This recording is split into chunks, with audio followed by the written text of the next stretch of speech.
नमस्कार दोस्तों दुनिया भर में 5G की चर्चाएं चल रही है और भारत में भी अब 5G की गुणगान शुरू हो गई है।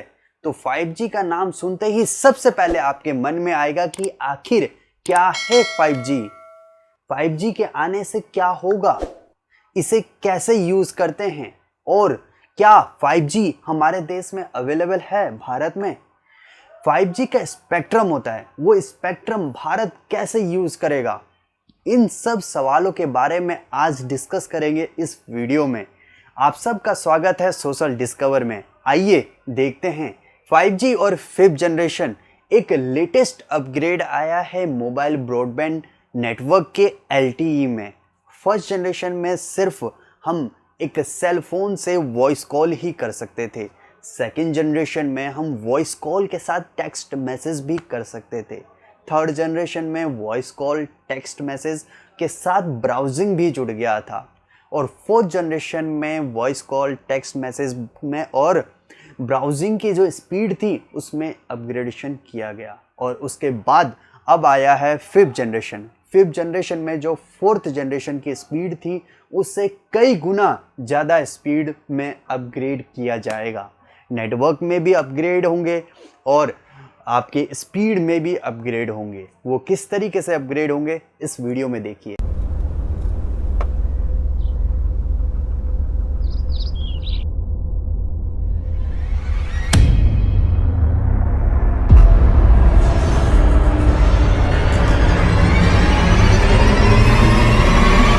Five G network 3 spectrum band पर काम करता है। कम बैंड होने के कारण 5G का कवरेज बहुत ही बढ़िया साबित हुआ है।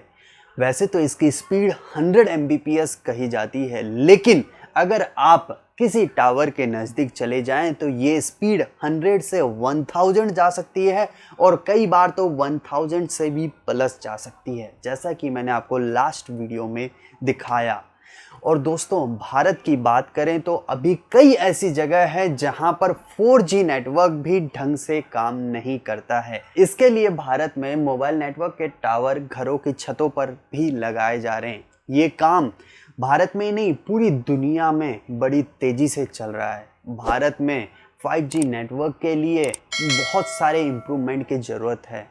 LTE के छोटे छोटे जो नेटवर्क बॉक्स है वो बड़े मात्रा में लगाने की जरूरत पड़ेगी। दोस्तों ग्लोबली AT, T-Mobile और वेरिजोन ने 5G सर्विस शुरू कर रखी है। हालांकि AT एंड T-Mobile ने तो 2018 से ही 5G सर्विस शुरू कर दी थी और अमेरिका में तो कई और ऐसे ब्रांड्स हैं जो अपनी पकड़ मार्केट में बना चुके हैं और साथ में कस्टमर के रिक्वायरमेंट के हिसाब से उनको प्लान्स भी दे रहे हैं।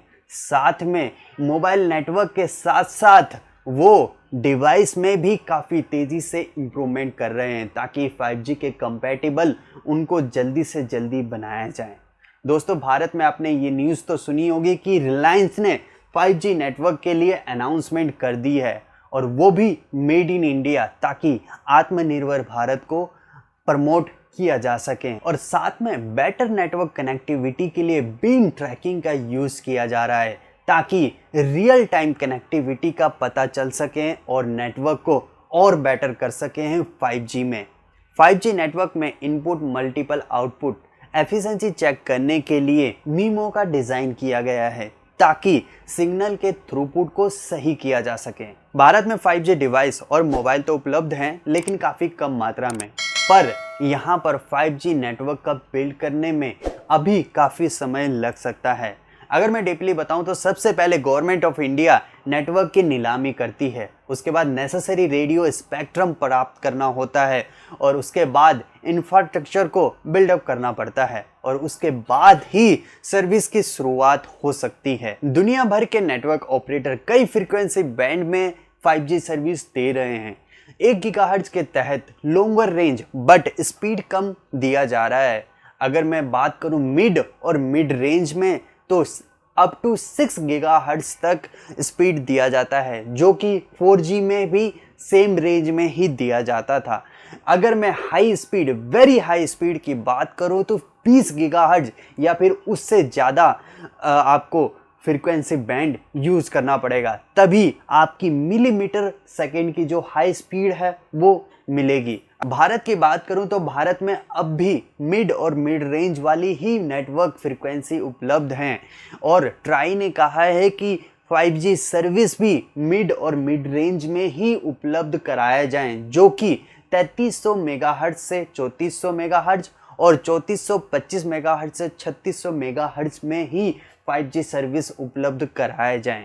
वैसे तो भारत में सरकार दूसरी और तीसरी तिमाही में ही ऑक्शन करने वाली थी 5G नेटवर्क की, लेकिन कोविड-19 के चलते ये खिसक गया है और अब हालात ऐसे आ गए हैं कि उनको शेड्यूल के साथ साथ प्राइस को भी दोबारा से तय करना पड़ेगा, क्योंकि अदर जो देश हैं, अदर जो कंट्री हैं, उनमें 5G सर्विस और 5G नेटवर्क का जो प्राइस है वो काफ़ी कम है।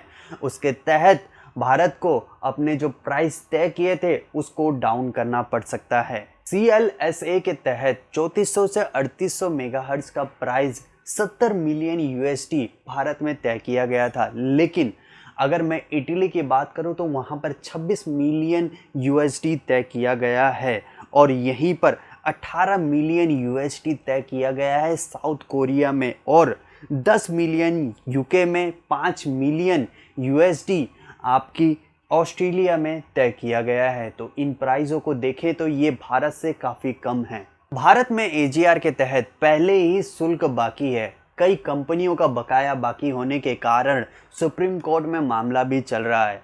इसके कारण नीलामी में कई कंपनियां बैठ भी नहीं पाएंगी, जैसे वोडा और आइडिया दोनों की बैठने की संभावना काफ़ी कम है। और हाल ही में एक और न्यूज़ आई है एयरटेल की तरफ से कि हाई प्राइस होने के कारण वो भी इस नीलामी को स्किप कर सकता है। तो ऐसे में सिर्फ एक ही कंपनी रह गई है भारत में, रिलायंस जियो, जो कि इस आपकी नीलामी ऑक्शन में बैठ सकती है। और पहले से ही रिलायंस जियो ने कई रेट, मतलब जो प्राइस है उसमें दिक्कतें चल रही हैं कंपनीज़ के बीच में। तो अब एक ही कंपनी रह जाएगी ऑक्शन में, तो उसमें आपके ऊपर नीचे भी नहीं हो सकती है। तो एक तरीके से हर जगह ही कॉम्प्रोमाइज़ करना पड़ेगा। तो दोस्तों देखते हैं अब 5G नेटवर्क को लाने में रिलायंस जियो का कितना बड़ा हाथ होता है और कैसे 5G नेटवर्क हमारे देश में आता है। जैसे 4G नेटवर्क लेके आई रिलायंस जियो और कई डिवाइस अपग्रेड किए गए, तो 5G नेटवर्क में भी सेम वैसा ही प्लान लेके चल रही है रिलायंस जियो। तो आइए अब देखते रहेंगे कि कैसे आगे ये 5G नेटवर्क बढ़ता है। बाकी जो इसकी डिटेल थी वो मैंने आज आपको बता दी। आपको ये वीडियो अच्छी लगी हो तो दोस्तों ज़्यादा से ज़्यादा इसको शेयर करें, लाइक करें और कमेंट करें। नमस्कार, जय हिंद, जय भारत।